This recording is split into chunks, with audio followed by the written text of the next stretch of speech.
So if you have an allergy to your sort of face being on camera, now's a good time to turn it off. But what this means, and thank you, Professor Kang, for letting us do this, is that today's talk will go up on our YouTube channel in case others want to tune into it later. Okay, so let me introduce our speaker for today. Professor Minsoo Kang is in the Department of History at the University of Missouri, St. Louis. And he's in the Department of History, trained as an intellectual historian of early modern Europe. Did his BA at USC in European philosophy, then MA and PhD both at UCLA, so real California product, LA product. So as an historian of early modern Europe, he has published really interesting stuff. A book called Sublime Dreams of Living Machines, the Automaton in the European Imagination. And he has articles on medieval science fiction, robots, locomotives, automata, and machines in general. But he does other stuff too. So he's a creative writer. He has a volume of short stories to his credit. And the reason, of course, we've invited him is that he's also a scholar and translator of Korean literature. So some years ago, he guest edited an issue of Azalea, which is our one journal in English dedicated to Korean literature in translation and translations of Korean literature. That he co-edited that with Minsoo Fenkel. We, of course, are going to hear about his work on Hongiito. He did publish a new translation of that, classic in the Penguin Classics series. I think the first Korean work in that series ever. And then he's got a new book out, about Hongiito, which we're going to hear about today. Firing on all pistons on many fronts. So without further ado, today's talk is the authorship question of Hongiito and its place in classical Korean literature. Thank you very much, Professor Kang, and the floor is yours. I will turn off my mic.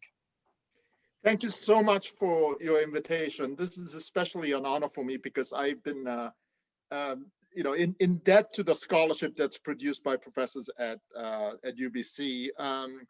The historical works of Professor Don Baker and the translation work of Professor Ross King and his tireless efforts to spread the Korean language in the West. And also, unfortunately, Professor Fulton couldn't be here, but also he's another member of your faculty who's just done fabulous translation. So I am deeply honored to have been invited and to give this talk. So today, what I'll do is I'll talk about my talk will be in three sections. One is I'll give you a short narrative of how I came to this project. That this is my PhD was not in Korean history or Korean literature. So how did I come to stumble on it on this translation and a project writing about the work that I translated, the story of Hongiito, and why it also led me to do several other translations of classic Korean novels, including the story of Jeon Woon-shin and the story of Queen In-hyun. And I give you that not just to talk about myself, but to give you an idea about what issues came at me that sent me in this direction. That I think, especially for those of you who only have a sort of passing familiarity with the story of Hongiito and its significance in Korean culture, I think that this might be relevant. And the main body of my talk will be on the question of who wrote the story of Hongiito. Why? They call it a controversy, but my conclusion after having done all the research and having written a book about it is that it's not really a controversy. It's like that. There's just the idea that this work could have been written by the scholar Ho Gyun in the 17th century is so implausible that no objective scholar could possibly defend their position. The controversy still exists, but it's like the controversy over climate change. Yes, there is controversy, but it's not a scientific controversy. It's a political controversy. It's a social controversy. Right? But I'll talk a little bit about why I think the so-called controversy still exists, despite the preponderance of evidence that it is in fact most likely to be product of the 19th century. So very late in Joseon Dynasty history, possibly as late as in the second half of the 19th century. And in the third part of my talk, more briefly, I'll talk about how we need to really appreciate late Joseon Dynasty popular commercial fiction written in Hangul as a completely separate genre in itself that functioned differently, came out of a completely different context, and how we need to fight against this, tendency to lump all Joseon Dynasty prose fiction together. Those written by Yangban aristocrats, and those written by anonymous commoners during the late period. Right? Okay, so when I was an undergrad, I took a class on the Introduction to Cultural History as part of my requirement for my history degree, and one of the books that we read was the great social historian Eric Hobsbawm's fascinating 1969 book Bandits, where he asks a very good question, that, because we form societies for the sake of mutual, safety and order and, and so on, it is natural that we lionize and make heroes out of lawgivers and defenders of order. But also asked, but why are we also obsessed with criminals, outlaws? Especially where they are made into heroes. What's going on there, right? I mean, that seems to be, if you think about it, that seems to be counterintuitive. And in order to answer that question, Hobsbawm points out a series of different types of famous bandits, outlaws, both real and fictional.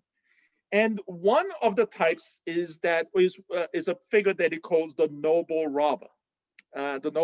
And very quickly, he gives 9 characteristics about what a outlaw, both either fictional or real, could be considered a noble robber. And those characteristics include, number 1, he or she begins the career of outlawry not by crime, but as a victim of injustice or oppression. Number 2, he or she rights wrongs. Number 3, the noble robber takes from the rich and gives to the poor. Number 4, the noble robber kills only in self-defense or just revenge. 5, if the noble robber survives at the end of the story, he or she returns to the people of the original community as an honored member. 6, he or she is admired and helped by the people. And 7, dies only through an act of treason, because no decent member of a community would work with the authorities against this hero. Number 8, that the noble robber is invisible and invulnerable. So again, I mean, the downfall can only come from treachery, right? And finally, number 9, that this I think in many ways the most interesting part of it is that the noble robber is invariably characterized as not as the enemy of the ultimate authority of the king or the emperor, but of the local authorities. Obviously, for most people reading this book, the most archetypal figure is Robin Hood. That's the person, that internationally famous figure that everybody thinks of, right? But what is extraordinary about this book is that Hobsbawm points out that there's like the same exact figure everywhere in the world. I mean, not only in Europe, that you have like a Slavic Robin Hood, like an Italian Robin Hood, a Spanish Robin Hood, but you have one in North Africa, you have a bunch of ones in sub-Saharan Africa, Latin America, Asia. There's a Chinese Robin Hood, there's a Japanese Robin Hood, and so on and so on. So the novel robber figure is really, by the way, I'm not a huge fan of Joseph Campbell's. but I because he does too much synthesizing too quickly, and it's not, the scholarship is not very rigorous, but it's what he would have called a hero with 1,000 faces, right? Sort of archetypal figure who can be found of course, in a universal way. Now, of course, me coming from Korea, having spent my childhood in Korea, I'm thinking, this is Hongiito. This is Hongiito. I mean, this is the Hongiito is being described there, right? And so what I ended up doing is that I ended up writing my final paper for the class on Hongiito, using Hobsbawm's theory to see where like the Hongiito figure fits or does not fit with Hobsbawm's description of this figure. Now at that time, I'd say that like the vast majority of Koreans, I have never read the original text of Hongiito. Right? I'll be very interested to hear like how many Koreans have actually read the book, and I would imagine that it's very little, right? And the reason, yet he's so famous, right? And I think one of the reasons why Koreans don't read, that many Koreans haven't read the story of Hongiito, is because he's so famous, and everybody thinks that they know the story. Right? An illegitimate born into a noble family, and that their famous lament, although I'm a man of talent, I can't even call my father father. I can't even call my brother brother, right? Every Korean knows that, right? Every Korean knows, him as a noble robber. But it's sort of like this. One time I saw this, I was watching this travel documentary on television, and they went to the town of La Mancha in Spain. And the thing that La Mancha is most famous for, it's where Don Quixote takes place, and the entire town is a tourist trap for Don Quixote enthusiasts, right? There's a statue of Don Quixote here, and there's the windmill over there, and all of that, right? And there's Don Quixote souvenir shops all over the place. At the end of the show, they started asking the people of La Mancha, when was the last time you read Don Quixote?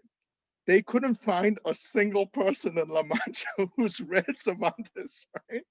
And the reason is that it is for Spanish people, it is so famous, right? And everybody knows the story. Why do I need it? I know the story already.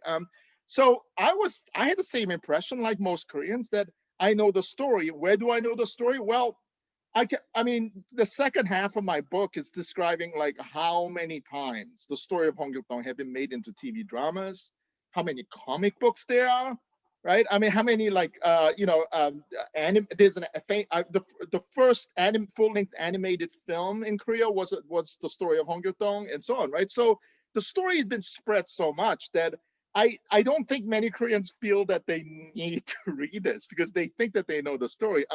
And then some of they do, and they are just shocked at how different this is. Right? There are things in that they just did not expect to be in it.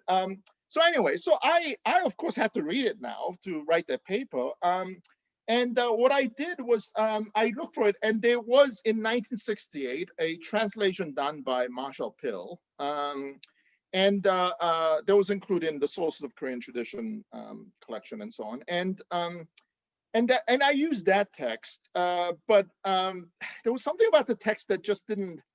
I was really unsatisfactory with it. Not particularly because of the quality of the translation, but the story seemed truncated. I mean, there was sort of like loose ends that are never tied up. There's things that I mentioned that never, amounts to anything. And I just remember, is this it? Because it was really short. Now I'll tell you, I'll tell you in a moment why that was the case. So at that time, I decided that, okay, one day I'm going to do a new translation. Right? I'm going to look into this and see if I can find a good edition, good manuscript, and do a translation. And so that became sort of in the back of my mind, something that I needed to do in my life, right? Then years and years and years passed, right? It's one of the things that I'm going to do it now. No, I got to do this. I got to finish my PhD. And of course, I went into European history and so on. So it's really after I got tenure, right, that I finally said, okay, I got tenure. I wrote my tenure book. Now I can do something fun, right? And so more years than I care to admit had passed since that time.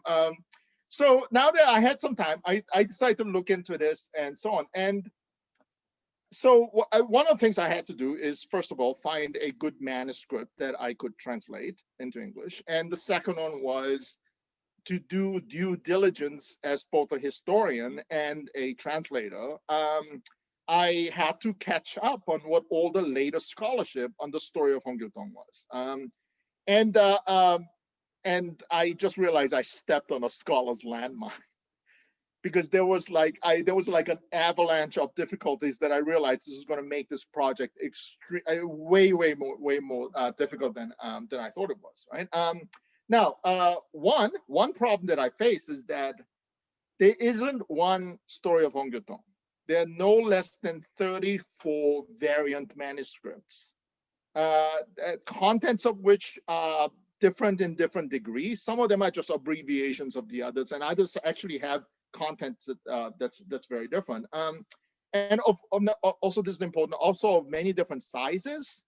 So the longest version is actually 5 times the length of the shortest version. And so there was a whole question of, which one to pick. And also that's when I realized why Marshall Pill's translation felt so truncated, because he picked the so-called Gyeongpan 24 manuscript, which is actually one of the shortest versions. And I found out later that that's actually an abbreviated version of a much longer manuscript. But I don't fault him for picking that one, because apparently in the 60s they thought that version that he translated was the authoritative text at the time, but scholarship had moved on from then. To pretty briefly, the reason why I translate the so-called Pilsa 89 version, which is the longest one that exists, is that one of the things I found out is that it was the practice of 19th century commercial industry that when a book became popular, both printers and hand copiers would produce abbreviated versions of it. So over time, text would get shorter and shorter and shorter. One of the main reasons why they did that is to save costs on paper, right? So that in most cases, there's some exceptions to this rule, but in most cases, if you have variant versions of classic Korean novels, the longer ones tend to be the oldest, right? And the longest existing one is probably or closest to the urtext, whereas the shorter ones are the ones that gone through many editions and many decades of revisioning, right? So that's the version I picked because the Pilsa 89 is likely to be the urtext or the ones that's closer to it, and has the full story. It doesn't have the truncated feel that the Marshall Pill translation has. It all the loose ends are tied at the end, and so on. And also, I was very lucky for it to draw the attention of the editor at Penguin Classic, and it's technically it's not the first Korean work to make it in the Penguin Classic, but it's the first work translated from the original Korean. And this is one of the most gratifying things that I've done, because now it's spread, and I get emails from middle school teachers in the middle of America who assigned it to their kids, and they loved it and so on, and that just really warms my heart.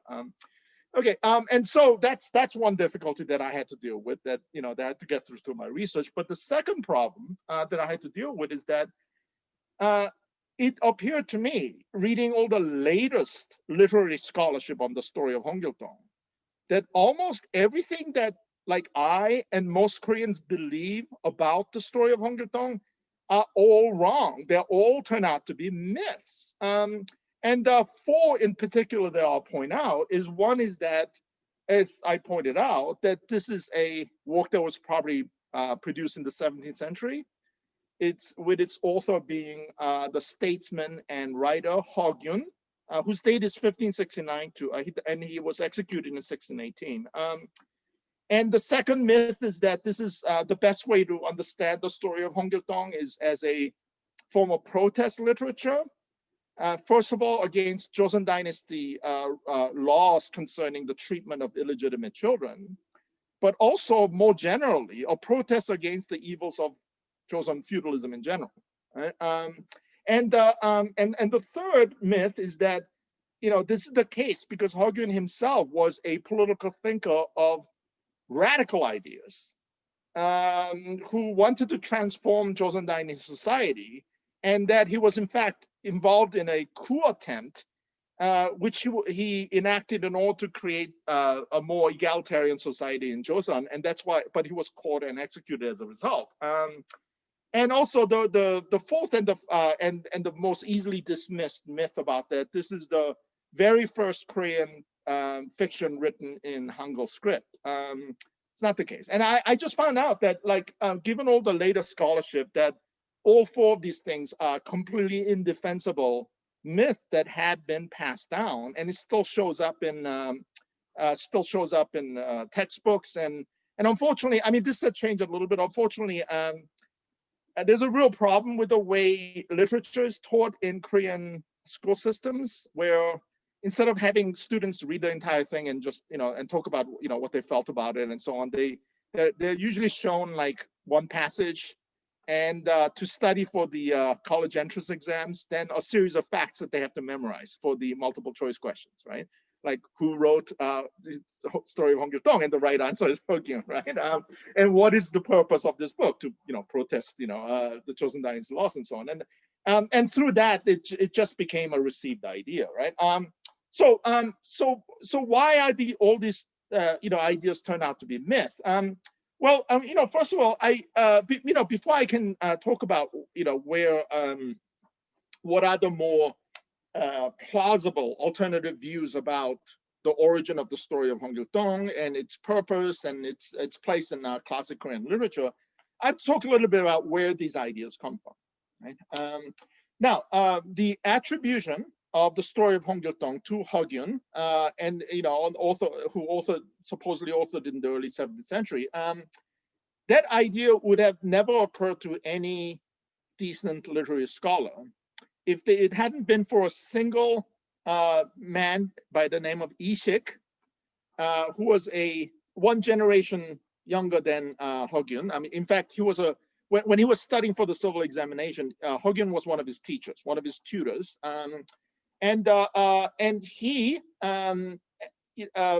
so they had a very close teacher-student relationship. But later on, Ishik and Hogyun ended up in opposite sides of a factional conflict in the court, having to do with the ouster of the Queen Dowager, and it ended with Hogyun being arrested and executed for treason. And so, sometime after 1618, when the execution of Hogyun took place, Ishik wrote a very brief personality assessment of Hogyun, his former teacher, and later on, somebody on the opposing political side. And he basically has nothing good to say about him, except for one thing, that, he grudgingly says that Hogyun knew more about classic poetry, Chinese and Korean poetry, than anybody else. So he was an just absolute authority on it. But other than that, he was a pretty horrible human being who basically got his just desserts at the end by being arrested and executed. And one of the things that he points out is that, he seemed to point out that Hogyun was criminally prone. He had a personality that was criminally prone.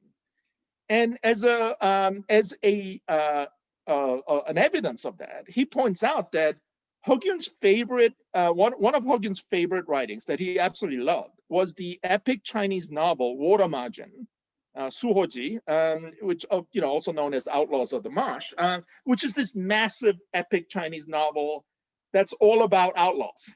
Right?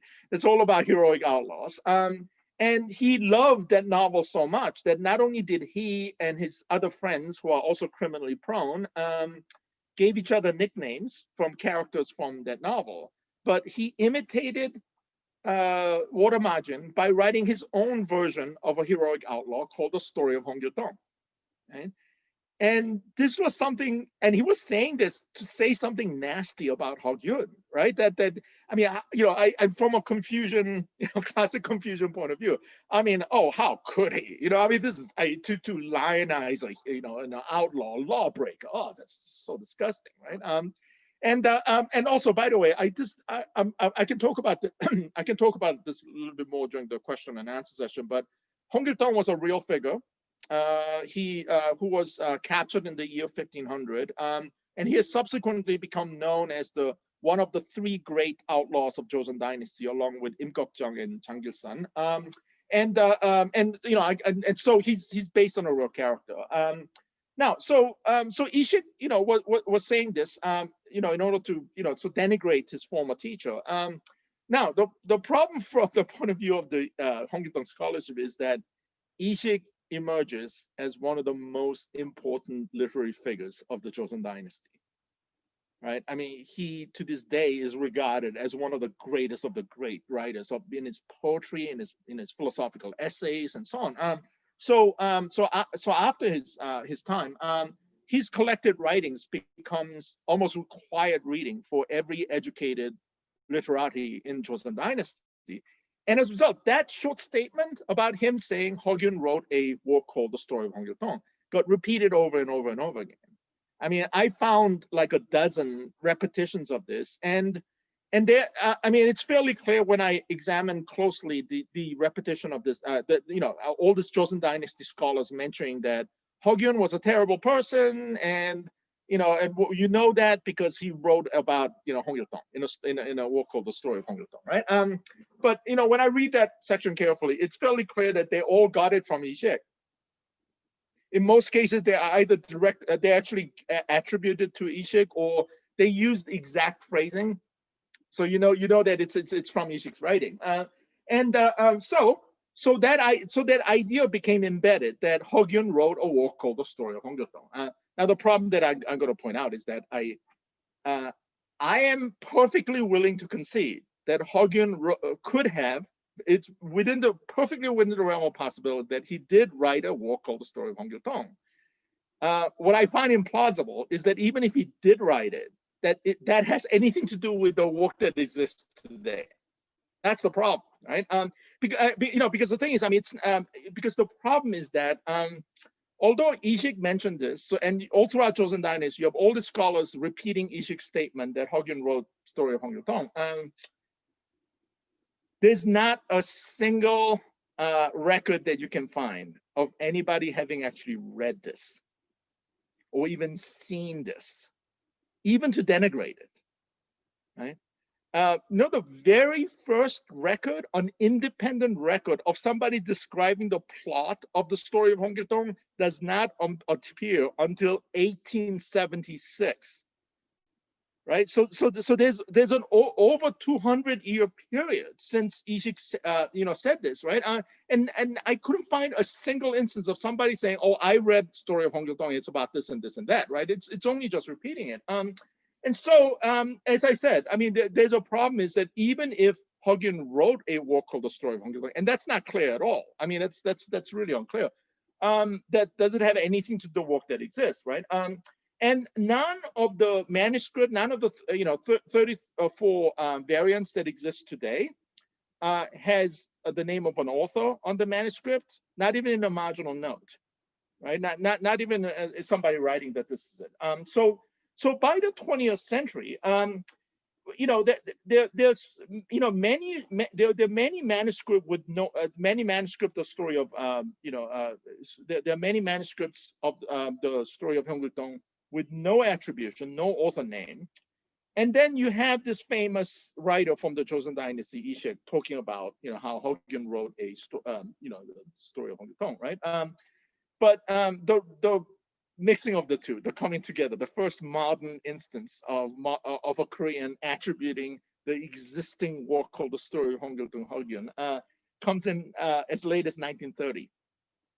And this is a really important part of the story. Literary scholar by the name of Kim Tae-jun. In 1930 to 31, he published in the newspaper 동아일보 a series of articles that later on in 1933 he's going to collect into a book, a work called 조선 소설사, History of Joseon Fiction.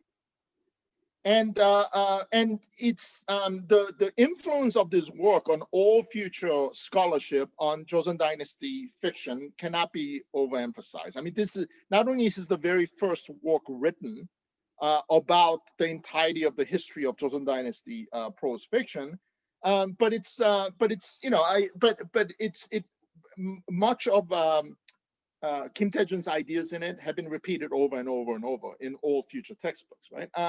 Now, here's his take on on sort of general take on Joseon Dynasty fiction, which it relates to the story of Hongiito. He said, compare, and this is absolutely right. I mean, there's no denying it. Compare with the enormous output of great literary works produced in the Joseon Dynasty in the realm of poetry, philosophical essays, and so on. Its product in prose fiction is very modest. In fact, he actually says that in terms of, in terms of prose fiction, just prose fiction, Joseon Dynasty have never produced somebody on the equivalent, on the level of Dante, Shakespeare, or Goethe. Right? I mean, he actually names all those three people, right? And he says that it's because of Yangban prejudice against prose fiction, 소설, which literally means lesser, lesser kind of telling, right? So that was a reason. It's because of elite prejudice against that form as a kind of a lowly form of literature, right? Now, but Kim Tae-jun says the work that comes as close to the genius works of Dante, Shakespeare, and Goethe that Joseon Dynasty has produced is Huggins's The Story of Hongiito, right? And he spends an entire chapter. I mean, he obviously loved. I mean, he loved not only the work but also, also Huggin itself, right? And here's the thing. I mean, there's a larger problematic myth that he creates, in the result of this. But sort of generally, the problem is that Kim Tae-jun's work, Joseon Soseolsa, The History of Korean Fiction, it is so influential. But it's only in the last couple of decades that literary scholars in Korea have had to deal with countless inaccuracies, simplification, and outright falsities in their books, right? So that means that means you have to reassess the entire history of Korean prose as a result of this, because this small book written by Kim Tae-jun is the foundation of all of it, right? Now, there's one particularly problematic myth that even today Korean scholars have to contend with. And his myth had to do something like this, right? That according to Kim Tae-jun, in the early 17th century, supposedly the time that Huggin wrote The Story of Hongiito, there was a massive rise of popular fiction written for the common people and read by them. And much of it written in the vernacular Hangul rather than literary Chinese, which is the language of the writing of the Yangban aristocracy. And his theory was that this is the result of the great crisis that Joseon Dynasty went through in the late 16th and early 17th century. First, the great Japanese invasions of 1592 to 8, and then the two major Manchu invasions of 1627 and 36, right? And Korea was in a mess as a result of it. I mean, and the commoners largely blamed the royalty and the aristocracy for their complete mismanagement that brought such awful calamity on the people. And therefore, they demanded a literature that was for them, that expressed their lives and their emotions and so on. And that, which was different from the kind of Yangban, produced literature that was by Yangban, for Yangban, and so on. And what resulted was this massive outpouring of popular common fiction, right? And the prime example of the greatest product of that early 17th century, explosion of fiction for the popular people is Huggin's The Story of Hongiito, right? There's a problem with the fact that, like, Huggin is like from one of the most illustrious Yangban families, and held high posts and so on, right? Now, the problem is that this massive explosion of popular fiction in early 17th century Korea, historians have not been able to find a single evidence for this. Zero. I mean, this is a complete myth, that none of it existed. And it was, And it's completely implausible also, considering the really, really low level of literacy among commoners, and also just absolute complete lack of any evidence that there was anything resembling a commercial literary industry there that was geared toward the toward commoners, right? So this is just something that like Kim Tae-jun just made up. But also, if you read the text very carefully, he uses the authorship of Hogyun for Story of Hongiito and the supposed explosion of Hangul fiction as in a circular manner to prove each other, right? And like for instance, I can prove to you that there was this explosion because that's when the Story of Hongiito comes out, right? Well, how do you know that Story of Hongiito was produced at the time? Well, because that was the time that there was this huge explosion of popular fiction like this, right? So you use A to prove B, and then use B to prove A, right? Now, so there's absolutely no evidence of this whatsoever. But here's one of the things why, from a historian's point of view, this is why he does this, why he creates this myth, is rather transparent. Kim Tae-jun was an ardent nationalist, was actively involved in the pro-independence movement during the Japanese era, and he was a committed communist, right? Which meant that he was working not only for the liberation of Korea from the Empire of Japan, but the subsequent transformation of the society into a socialist one, right? And like a lot of communist nationalists in Korea at that time, who were scholars, they were constantly looking to the past for some sign of this, even in the remote past, right? Some spirit that was heading toward this kind of a, sort of this magnificent transformation of society that was to come. And so one of the things that he did was that he completely created a new image of Hogyun, the purported writer of the Story of Hongiito, as a kind of a proto-socialist revolutionary in 17th century Chosun, and the Story of Hongiito as a kind of a literary manifesto of his radical ideas. And in his analysis, he uses Marxist terms like, revolutionary movement, false consciousness, and all that. It's all there, right? And so this idea that that a lot of Koreans still have today, that Hogyun was the genuine revolutionary, he had all this like radical ideas, and he wanted to transform Chosun into an egalitarian society. That's basically a fictional character invented by Kim Tae-jun, right?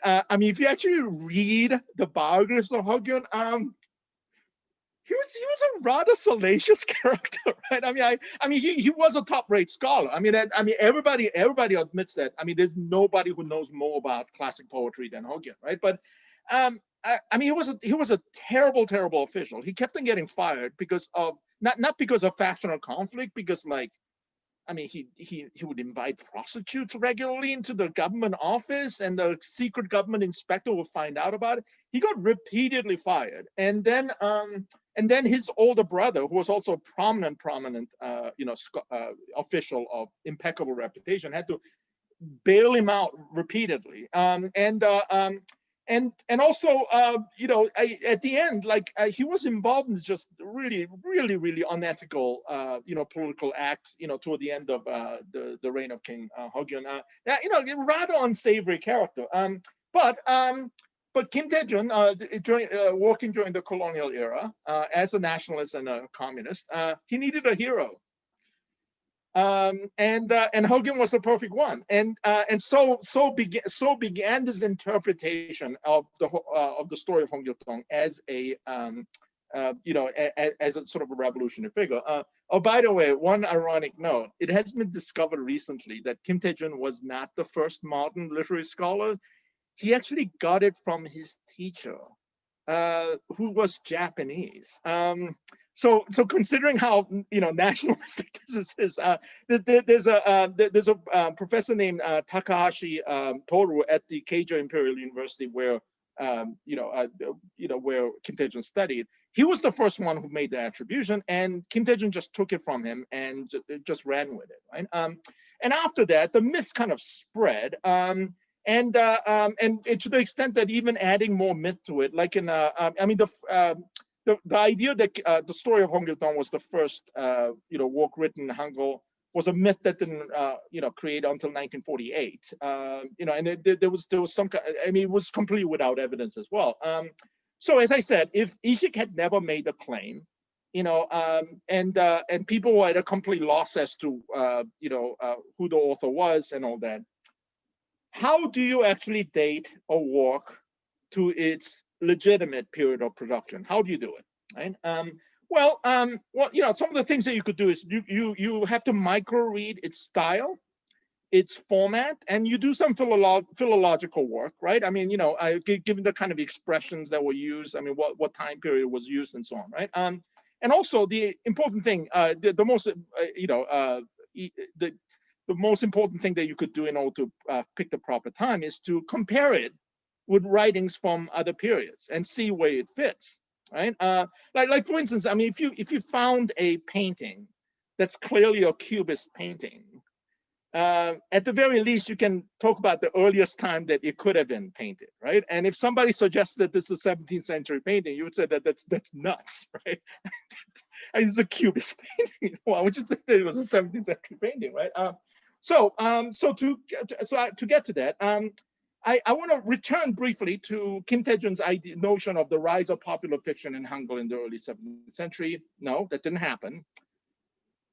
But Kim Tae-jun was off by about 150 years, right? About 150 years. I find 18th century Joseon Dynasty endlessly fascinating. And I wish more people outside of Korea would know about what an incredibly fascinating period it was. Under the able leadership of two brilliant monarchs, King Yeongjo and Jeongjo, there was peace, there was prosperity. East Asia in general was at peace, because the Japanese under the Tokugawa regime was in an isolationist mode, and all the northern people across the border, they were under strict control by the Qing authorities, and so Korea was left alone for the time period. And as a result, these wise kings were able to work on domestic issues, introduce new ideas. They were both brilliant intellectuals, and so on. And with the economic upturn and peace and spread of education, you had social mobility, an unprecedented amount of social mobility, because wealthier commoners now had access to education, and a lot of them, even those who were not hugely well educated, who at least knew Hangul, right, had extra time to enjoy things like literature. So there's a demand for a new kind of literature for the entertainment, and the thing is, and as a result, you see that one of the signs of it is you see that dramatic rise in the numbers of people who are at least claiming to be Yangban, right? We know that when Joseon Dynasty founded, only about 5% of the population were Yangban, but by the time of King Jeongjo, historians estimate that fully 30% of the population were at least claiming to be Yangban, and sometimes through legitimate means, in which they would buy certain privileges, and in other cases by using the financial wherewithal to basically forge documents, right? So their sons could take civil examinations and so on, right? But now there is ample evidence that one of the results of all of this is that they did develop in the last decades of the 18th century a real popular fiction commercial industry, right? So you had anonymous writers, of the commonest class, who would write these works, write original works that sometimes would be performed by storytellers, but more often the real money would be made through lending libraries, right? And in many cases, they actually did make copies for sale. I mean, that was done, and there was both hand copied and printed, and there emerged, because of the peculiar nature of the particular audience and the historical context of the time, a very new type of a specific genre of fiction with unique characteristics that are really unknown before this time period. Namely, we have like extended narratives, full-length novel with detailed descriptions of blow-by-blow account of plot and detailed, descriptions of emotional states and environments. I mean, you have characters who just sort of just stop and just look at the vistas of the mountains and say, "Ooh, look at that! Look at those clouds!" Right? I mean, that doesn't add to the plot. It just has that mimetic effect, right? And also they tend to have three-part story structures. The first part tends to be what's now we could call the origin story, and then you have the main plot, and then the sort of concluding ideas, right? Now, fictions in the previous era, written by Yangban aristocrats, written in literary Chinese, they tend to be short and centered around certain moral precepts or philosophical concept, and some in the satirical mode, like Park Ji-won's 18th century tales, right? And Hongiito also wrote those stories, but that's the thing. I mean, if you compare the actual stories, fiction stories that Hongiito wrote, which are all in literary Chinese, it boggles the mind what anybody could think that the same writer could have written those works and the story of Hongiito, because they are so massively different. Popular Hangul fiction of late Joseon Dynasty, you still have the appearance of moral precepts like loyalty, filial piety, and all of that, but they're in the background. I mean, because these are commercial fiction, they're supposed to be exciting narratives filled with action and emotion, like in the love stories, like the story of Chunhyang and so on, right? And there's really significant numbers of that. Now, if you compare the story of Hongiito to those works that were produced in the late 18th and 19th century, it fits in right among them, right? I mean, it's so obvious that the story is from that period, and it's written by the same exact kind of writers from that milieu, commoner writers who are writing for a common audience for commercial purposes. And the Yangban did not write for profit. I mean, there wasn't much of a profit to be made. They wrote for reputation, to demonstration of their literary skills. But again, I mean, and to think that it's so implausible that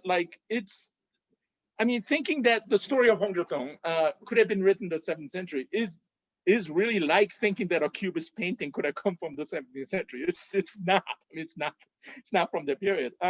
Now the thing is, I would even say that, in the course of the 19th century, you can find certain lists of the most popular fiction, and that people are reading and writing about, and Hongiito does not appear in any one of them before 1876. And by 1876, by the numbers of variant manuscripts that have survived, we can tell that it was extremely popular. So I would say that the really plausible date of its production is sometime during the second half of the 19th century.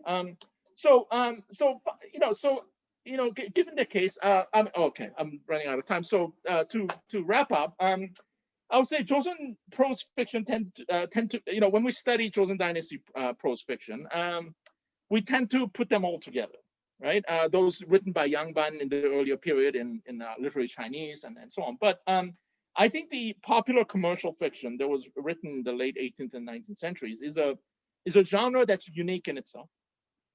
And there's numbers of reasons why it would be really valuable to study them separately from any other kind of prose fiction that was produced in the 19th century. One is that it's special because it has a relatively short history, right? I mean, it starts in the late 18th century when, due to the economic and social conditions of the 18th century, a commercial fiction is produced. But in the 1920s, it dies like that. Right. It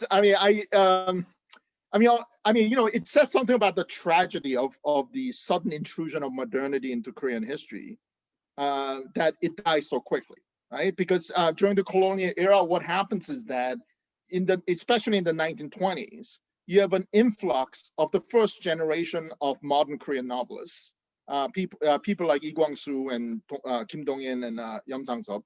Most of them studied in Japan, studied modern literature from Japan, and came back to Korea and wrote in that style. And that spread so quickly that these classic mode of writing just died in a single decade. I mean, nobody was writing works like the story of Hongiito anymore. And second, as a product of the period, I think these novels are just such an interesting artifact from a very specific time period of Korean history, namely the era of decline of the Joseon dynasty, the twilight of the dynasty. In fact, I mean, I'm very careful about this in my book, but I find some similarities in the story of Hongiito with the philosophy of the Donghak Rebellion. And I don't want to suggest that this is a Donghak work, but more generally, they embody the same kind of fears and hopes that they have. And also, I think it's really valuable is that now this is, I believe, a genuine form of people's literature. Not the aristocratic elite literature, but it comes from the people. It was written by the commoners for the commoners and so on. But I can talk about why. I'll leave aside the question of why I think the myths are still so prevalent. One of which has to do with, unfortunately, elitism. I think a lot of Koreans would prefer that their beloved work was written by a fancy Yangban writer rather than some commoner commercial writer who just did it for profit and so on, right? But anyway, so the story of Hongiito, just as my final remark, which emerges in the 20th century as the single most important classic novel through its familiarity. I mean, its only rival is the story of Chunhyang. And I do believe it's great literature if it is judged on its own terms. It is not elite highbrow literature, so it would be unfair to like compare it with Goethe's novel or anything like that with layers of meaning or anything like that. But as popular fiction embodying the hopes and fears of the common people at the end of the dynasty, when the dynasty is dying, when the old order is crumbling and the shape of the new order is unclear, I think this is an incredibly beautiful and enticing and exciting genre of the time period. Okay, thank you. Thank you very much. So the way we usually do the questions is, chat is available, and we prefer to receive your questions via chat, which will go to Yeonju and to me, and then I can kind of feed them to Professor Kang. And while you're all perhaps thinking of questions to pose, I have one or two that maybe I could start with until I see questions popping up in the chat. And if I may. So thank you very much. Like I said, I have a couple questions, but let me start with just one about the different sources that you looked at, or the different versions you were able. You mentioned there were 34, or ish. One of the really, to my mind, one of the most interesting things about Chosun fiction is, which makes it kind of different from Japan, and even from China, is that you have, in almost all cases for different titles, and of course there are hundreds, right? There are always parallel versions in the vernacular and in Hanmun, in literary Chinese. Yeah. But while you were speaking, I did a quick check online, and so far as I can tell, there's literally just one known Hanmun version of Hongiito. But what's interesting is if you go online and you go to the so-called authoritative, sort of Academy of Korean Studies encyclopedia, it mentions it and says, but the Hanmun version is a translation from the vernacular. But if you go and look on RIS for research, the only which is also bizarre, there's literally only one article about the Hanmun version, and claims very strongly that all of the vernacular versions must have come from the Hanmun version. Yeah. And I'm wondering if you address that in your book or have a view on it. Well, I don't want to address that in particular, but I know the controversy over that issue, and that the idea that this was originally composed in in Hanmun has been completely debunked. I mean, mainly because of the complete lack of evidence, because the one variant that's in Hanmun is very old. It's actually from the 20th century. So, I mean, it's an early 20th century version, you know, and so we get a lot more late 18th century version in Hangul.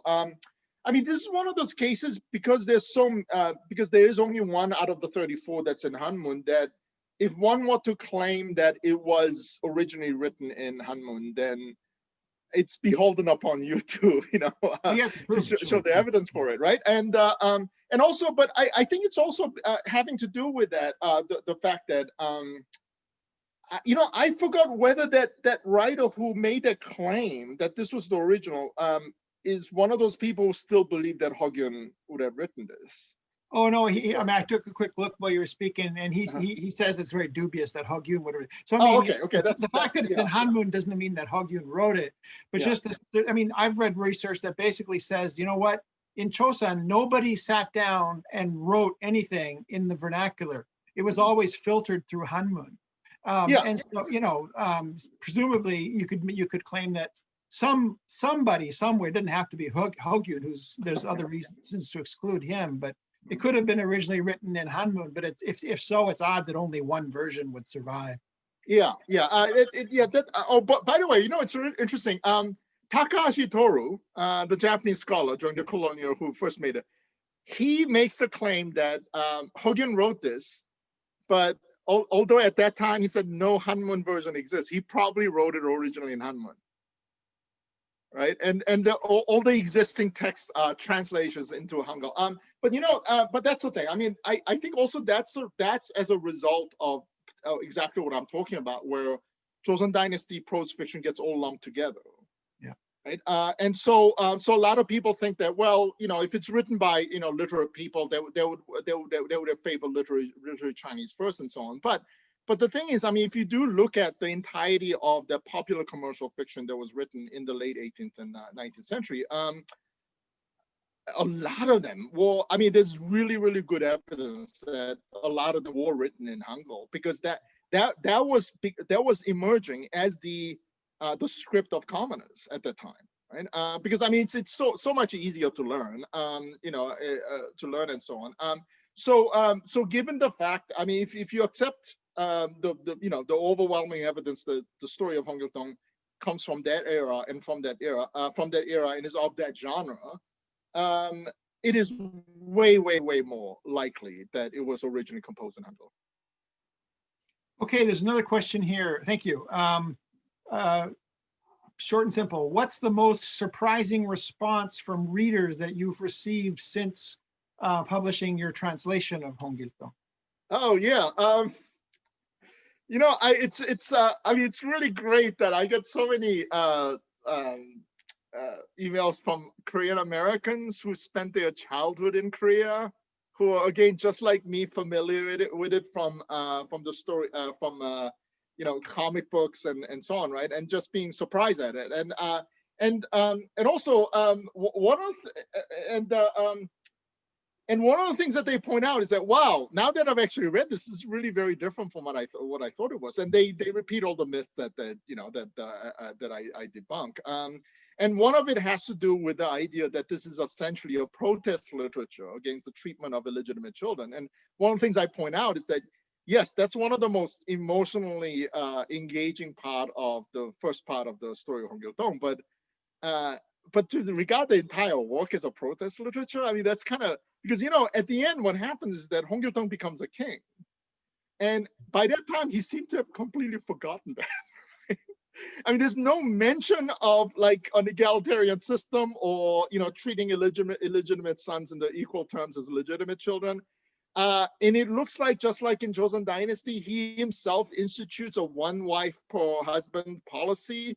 He has a queen and a concubine, and so on. So that's been interesting. The reaction that I got from in Korea is interesting, because I think in Korea, what a lot of times what happens with scholars is that if if an idea that is presented that goes directly against sort of the well-established ideas that they have a lot of emotional investment in it, and they can't argue against it because of the preponderance of the evidence. It's not me. I just collected the evidence and presented to them. The biggest reaction is tend to be just ignoring it, right? Which is what happened with the wonderful work on archaeology that was done by Hongiito, where she just basically showed that like almost everything that we know about ancient Joseon dynasty, the ancient Korean archaeology may be wrong, and she was just kind of completely ignored in Korea. But I do have to say one thing. I don't presume to think that this is because of what I did, but apparently the question in the college entrance exam that asks who wrote the story of Hongiito has now been removed. Right? That is at least that is seen as so problematic that is not used anymore. And also I've also heard that there's a small town in Jeolla province where there's a town for tourist reason. They claim that this is the hometown of Hongiito because that's where there's a local legend about the ancient Hong family, right? And they have a Hongiito festival every year, but apparently they changed that. It's no longer the Hongiito festival. It's just a village pride festival or something like that. Right? So I think this is going to take time because I know at least one very famous scholar of Korean history during an interview was asked, "Hey, have you heard about this little scholarship now that says that Hogyun's not the writer of the story of Hongiito?" And his response was no comment. Okay. Because there's a whole bunch of books that would have to be completely rewritten now as a result of this. Well, here's another question. This is from Don Baker. It says, what would North Korean scholars think about your argument, and do they attribute the story to a Yangban or to a lower class writer? Oh yeah. So I haven't because of the problem of like scholarship, I haven't found any specific scholarship done from North Korea. But but it's weird. So because Kim Tae-jun is a communist, but he's not somebody North Korea acknowledges at all. Because of complicated political problems, right? And because right after the Korean War, there was a massive purge of a communist wolf originally from South Korea because they were suspected, of not being completely loyal and all that. So Kim Tae-jun's not talked about, but I think there's one really great interesting evidence. North Koreans made a Hongiito movie. That's on YouTube. You can see it on YouTube, and it's one of the works that were, if not directly directed, but supervised by those poor South Korean film directors who were kidnapped into North Korea. Shin Sang-ho. Yes. And I think Shin Sang-ho actually may have directed it, but by the time the movie was released, he had escaped, so they have to make it change his name. But it's interesting because the movie starts out in a very much anti-feudal, mode where they emphasize the kind of Kim Tae-jun, approach to it as protest against Joseon Dynasty feudalism and all that. But then it goes like in a completely different direction, and they do in that movie something that is so typical of North Korea. Japanese ninjas show up. And Hongiito now has to beat the crap out of these foreign invaders, right? And all of a sudden, so he's fighting Japanese ninjas here, left and right. And then it ends with like Hongiito asking the king to marry his beloved, who's a daughter of a Yangban, and the king saying no. And then the last scene is Hongiito and his entire family, on a ship leaving Joseon and going to supposedly a new land where, and the narrator asks, could they possibly find the land of equality at last, right? So there you do have this sort of North Korean flip on it. But what I find interesting is that in North Korean narratives, yes, they're always trying to emphasize anti-foreign, anti-capitalism, anti-feudalism rhetoric, but in North Korea, you have to be.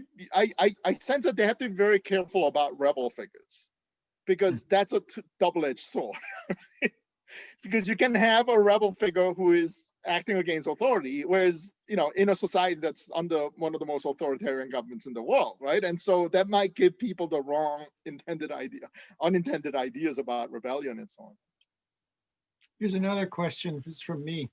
So I don't know, you probably haven't seen it yet because it just came out, but there's a really interesting Austrian scholar called Andreas Schirmer, who has been writing some really interesting stuff on translation studies recently. He just published an article about what he calls the never-ending translation wars in South Korea, where he describes this sort of culture of hypersensitivity about the quality of translations coming into Korean from foreign works, but then also this kind of hypersensitivity about what gets translated into foreign languages from Korean, and this kind of exaggerated tendency to go hunting for mistakes and to snipe about foreigners' translations or translations into English.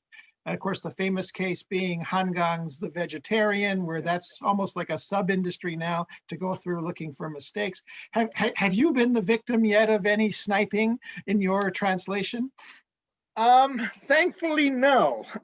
So I gave talks a number of times in Korea, at Yonsei University in particular, and I haven't encountered anybody pointing out mistakes yet. But you know, again, I mean, so in terms of the translation, I think that they found it, you know, acceptable. But again, this kind of weird cagedness about my introduction and my general idea about its attribution and all that. That's where he got it. But the thing is, I think, yeah, I mean, I know exactly what you're talking about, because I met the translator of the Vegetarian, and we had long difficult conversations about this, and it's really unfair and so on. But it's but also the other thing that I think I will point out is that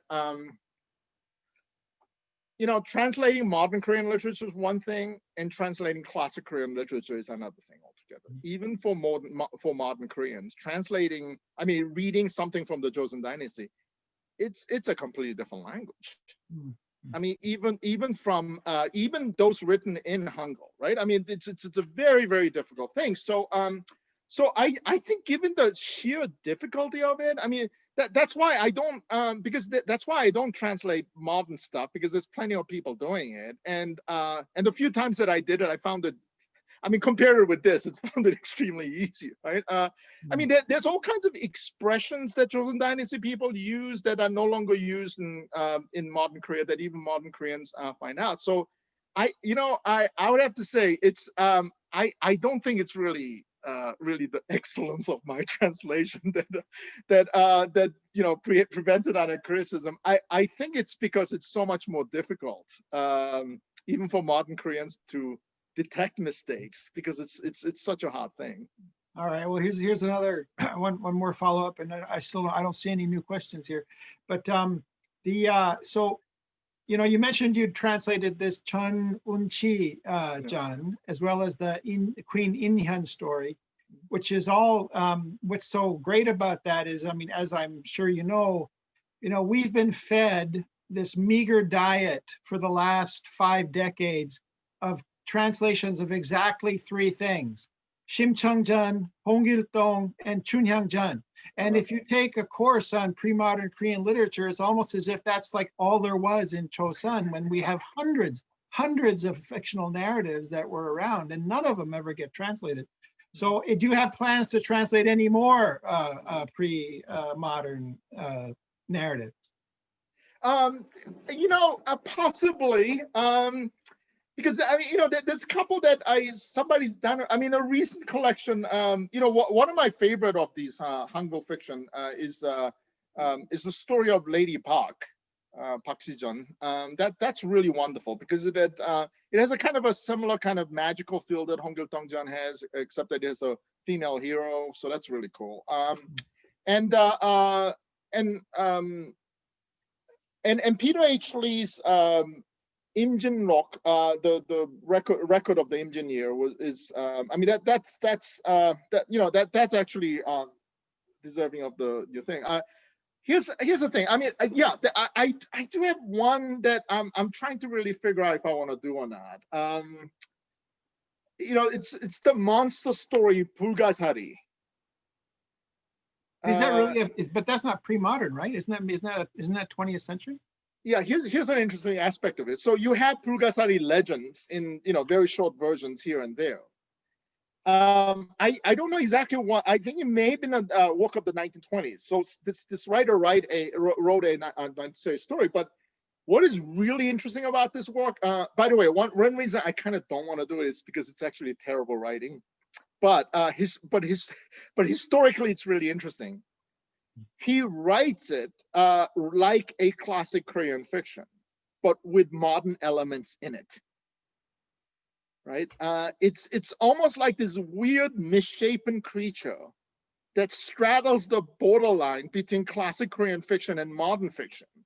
Right? So there's section. So in terms of its larger three-story structure and the kind of the tropes that appear in it, it reads like classic Korean fiction, but there are also elements in it that are from modern fiction. And I think historically it'll be really interesting. But the reason why I'm not taking on yet. Uh-oh, you're frozen. Yeah, this because in terms of its quality, it was better, but it's still interesting for in itself for being this kind of existing at a in between moment. Isn't there a North Korean film? Yeah, there is, and that's also directed by Shin Sang-wook. I mean, the Shin Sang-wook years was the only really golden age of North Korean cinema that existed. Everything before it kind of sucked, and everything after it kind of sucks as well. I actually love that film. That film is just totally kick-ass. It's a really, I mean, people just dismiss it as kind of a North Korean Godzilla, but it really isn't. I mean, it's had some really cool, unique elements to it. Here's a question from one of our grad students. What version are the translations into contemporary Korean usually based on of Hongiito? This Kyungpan 30, which is a medium-sized one, and so that's I mean the problem with that one is that the reason why I didn't take this one is not only because the Pilsa 89 were longer.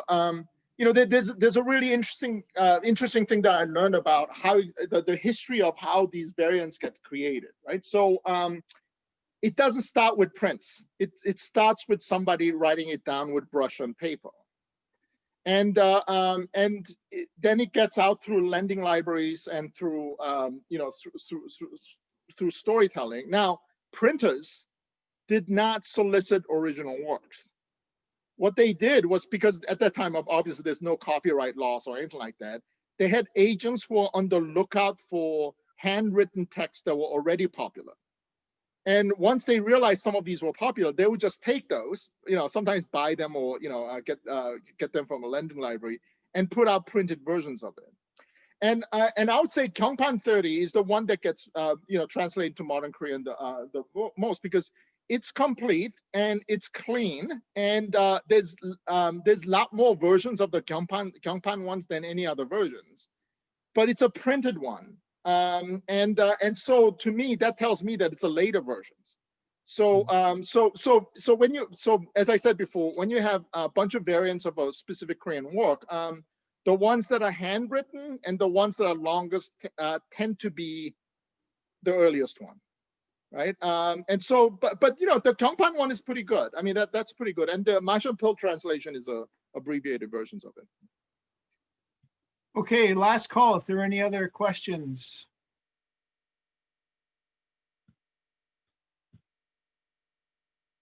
I don't see any popping into the chat.